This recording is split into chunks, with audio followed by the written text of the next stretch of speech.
Qu'est-ce que c'était difficile ce soir les amis, vraiment on a eu droit à un match assez intéressant entre le Real et Manchester City, un partout pour la demi-finale aller. Maintenant faudra conclure ça à l'Etihad, aller chercher la victoire, la qualification pour la finale.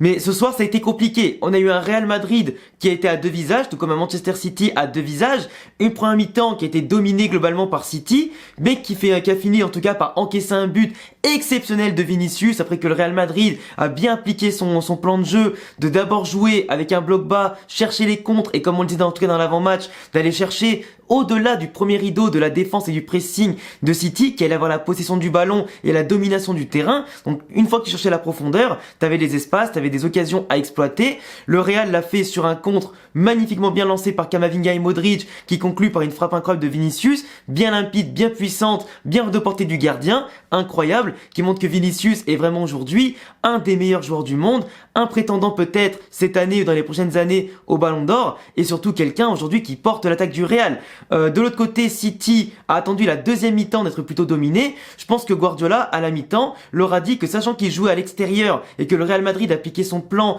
de A à Z et que ça fonctionnait, que cette fois-ci, ils allaient plutôt baisser l'intensité du pressing, plutôt laisser le ballon au Real Madrid et se mettre eux dans la peau du dominé qui allait bien sûr plutôt contrer et prendre à la gorge le Real Madrid dès qu'il le pouvait, se projeter rapidement, jouer de manière plus verticale et directe. Et c'est comme ça finalement que City a pu marquer, en étant en tout cas aussi à l'affût de la moindre erreur du Real Madrid. Malheureusement, Camavinga comprend aujourd'hui que t'as beau faire un excellent match, que t'as beau faire un match qui est quasiment référence à ton jeune âge, à un poste qui n'est pas le tien, tu peux ne pas être à l'affût en tout cas aussi de la moindre boulette. Parce que Camavinga fait une boulette avec Gundogan qui récupère, qui passe à De Bruyne, qui allume de loin pour répondre au missile de Vinicius. Donc du coup, City qui est dominé, qui marque le but quand même. Donc aujourd'hui, c'était plutôt la peau du dominé qui finalement a eu la peau du dominateur. Si on peut dire ça comme ça, à chaque mi-temps. Mais en tout cas, City, tout comme le Real, ont joué un jeu assez polyvalent, ont joué un jeu qui était très propre dans la technique, les sorties de balles. C'était ultra plaisant à voir, en tout cas d'un côté comme de l'autre. Ce match-là, je trouve qu'il a été plutôt bien géré. Au niveau de l'arbitrage, il y a eu très peu de polémiques, du moins il n'y en a quasiment pas eu. À chaque fois que le Real Madrid demandait une main, à chaque fois la main de Joe City était toujours collée au corps, ou dans une situation comme Grealish par exemple à bout portant avec Valverde où c'était impossible de siffler une main, impossible. Sinon après t'as Carvajal qui aurait pu prendre un carton jaune très tôt dans le match, il a accumulé les fautes et les petites fautes Wisslard, le petit geste sur Haaland, le petite faute à chaque fois sur Grealish, sur Bernardo, tout ça. Il n'a pas été sanctionné par rapport à d'autres joueurs qui l'ont été bien plus tôt pour des fautes beaucoup moins nombreuses et plus anodines. Mais en tout cas Carvajal aujourd'hui qui a montré son costume de joueur de Ligue des Champions, de joueur d'expérience, vraiment Wisslard, qui a tout fait pour déstabiliser les attaquants de City, les mettre hors de portée, de la possibilité de tirer ou d'exploiter la moindre en tout cas possibilité. Mais Carvajal, tu vois, qui aurait pu être averti, son petit jeu de roublardise et de Wislardise aurait pu s'arrêter très vite si l'arbitre était dans un mauvais jour, un mauvais soir, et qu'il aurait en tout cas sorti un carton jaune très rapidement. Et Carvajal aurait été neutralisé sur l'ensemble du match. Là, pour le coup, l'arbitre l'a laissé un peu faire. Il y a d'autres joueurs, comme je disais, qui ont été sanctionnés plus vite, d'autres qui se sont permis aussi de faire pas mal de petites fautes par-ci par-là. Ça a haché un petit peu le jeu à des moments. L'arbitre laissait aussi beaucoup jouer. Il y avait quand même pas mal d'impact et de tension pour une demi-finale de Ligue des Champions entre deux équipes qui sont déjà affrontées l'an dernier, où il y a déjà eu quelques crispations, quelques déceptions, tout ça. Mais en tout cas, City qui a très bien joué, le Real aussi. Ils avaient chacun leur plan de jeu, chacun a adapté parfaitement en tout cas au fil du match sa tactique à l'adversaire et aussi en fonction du résultat. Un partout, ça avantage pas forcément le Real Madrid qui cette fois-ci va devoir se déplacer à l'Etihad, qui sera donc à l'avantage de City qui va recevoir cette année au retour. Et forcément les supporters là-bas, l'engouement et tout ce qui peut arriver, ça peut plus porter City qu'autre chose. Mais le Real Madrid sait que ce soit à domicile ou à l'extérieur que c'est difficile contre une équipe qui te laisse pas un instant de répit, qui a des individualités très intéressantes qui ne vont pas en tout cas te laisser faire la moindre erreur sans qu'en tout cas ça fasse des conséquences. Mais en tout cas voilà, sinon aujourd'hui par rapport au Real Madrid, Rudiger à la bas, ça a été phénoménal. Ça a été phénoménal dans les interventions, la faculté aussi de couvrir l'autre, d'occuper les espaces, de bloquer Haaland au physique, de ne pas laisser Haaland faire ce qu'il voulait, c'était parfait. c'était parfait. Et je vous le dis, Militao qui a pas joué ce soir, vu dans la forme dans laquelle il était en ce moment, il valait mieux qu'il joue pas ce soir. Et franchement, au match retour, vu comment Alaba et Rudiger ont muselé Haaland, et à voir si ce sera la même chose au retour, pour moi, Militao doit pas jouer. Du moins, ne pas être titulaire au retour. Rudiger, Alaba, ils ont fait ce qu'il fallait, ils ont gagné le droit d'être titulaires, et pour moi, c'est la paire la plus complémentaire et intéressante pour ce type de match, et du moins contre ce type d'adversaire. Donc pour le coup, les deux méritent de rejouer la semaine prochaine, c'était pas mal. Courtois, il a sauvé quelques balles intéressantes, même si City, avant leur égalisation, n'a pas eu non plus des occasions ultra énormes, ultra impactantes, qui leur méritaient d'avoir un but ou deux au compteur, parce que le but de Vinicius, oui, il vient d'ailleurs, face à un Real Madrid qui n'avait pas cadré une frappe,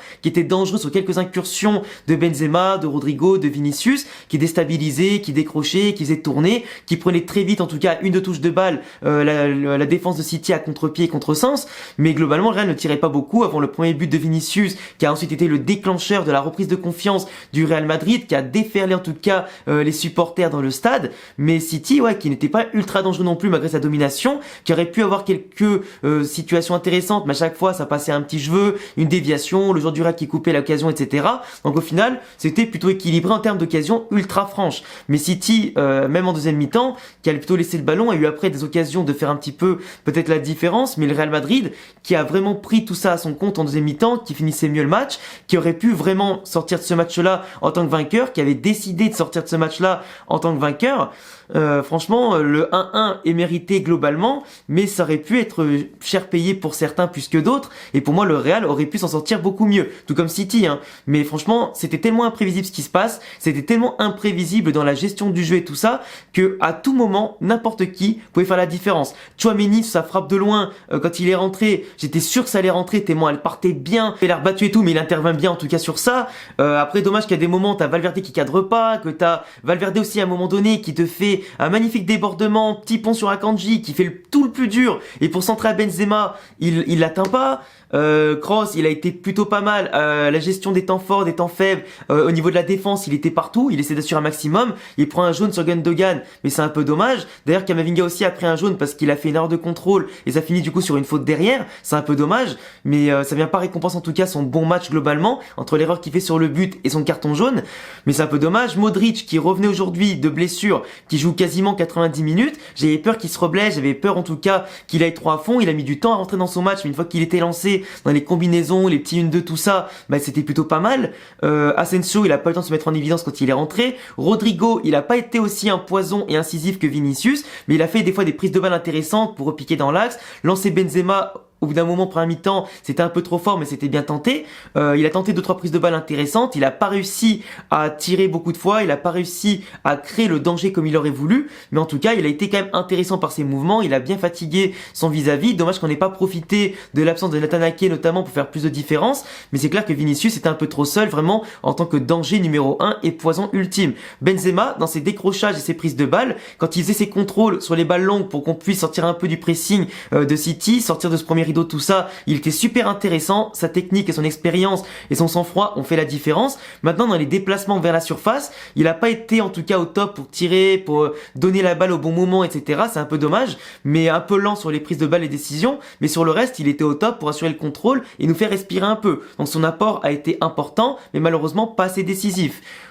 Sinon après voilà, Tchouaméni il est rentré, il a fait un bon match aussi, bonne rentrée du moins, il a fait ce qu'il pouvait avec le peu de temps qu'il avait, mais City en tout cas ils ont été vraiment très intéressants. Le système en 3-2-4-1, il fait mal. Le surnombre au milieu de terrain, il a fait mal. Rodri au milieu de terrain, il a fait mal. Stones en défense, il est vraiment devenu hors norme avec Ruben Dias. Ruben Dias au passage qui a sorti une belle balle à un moment donné sur un centre de Vinicius qui était destiné à Benzema au second poteau. Franchement, il a veillé au grain parce que tout le monde était dépassé, sauf lui. Et franchement, passer les mecs de City, que ce soit dans la vitesse ou le physique, faut y aller. Et c'est vraiment pour moi peut-être la meilleure équipe de l'année, la meilleure équipe du monde en ce moment. Et savoir le fait qu'on leur a tenu la dragée haute, qu'on les a poussés à changer de tactique, c'est quand même un bon match du côté Real Madrid. C'était pas un match étincelant, mais un très bon match. Et j'aurais aimé quand même que la deuxième mi-temps, ce soit aussi le cas de la première pour le Real Madrid, dans l'intensité, l'envie et tout ça. Mais comme je disais, City avait le ballon, dominait la possession et le terrain. Et c'est après eux qui ont décidé de changer de tactique et nous laisser l'opportunité. Ils ont failli le regretter. Mais en tout cas, le Real Madrid était plus entreprenant en deuxième mi-temps.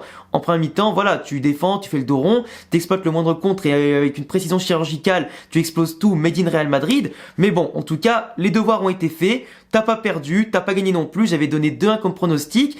Le match retour, les gars, la semaine prochaine, moi je serai au Japon.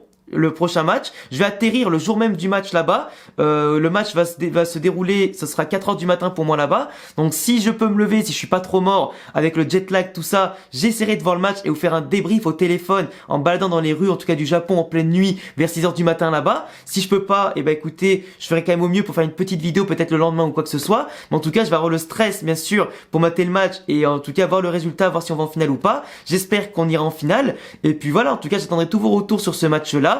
N'hésitez pas à vous abonner, cocher la cloche, le petit pouce bleu aussi pour soutenir. J'ai plus de voix, j'ai galéré à parler toute la vidéo mais c'est pas grave. Merci à tous pour votre attention et à bientôt pour d'autres vidéos. Ciao.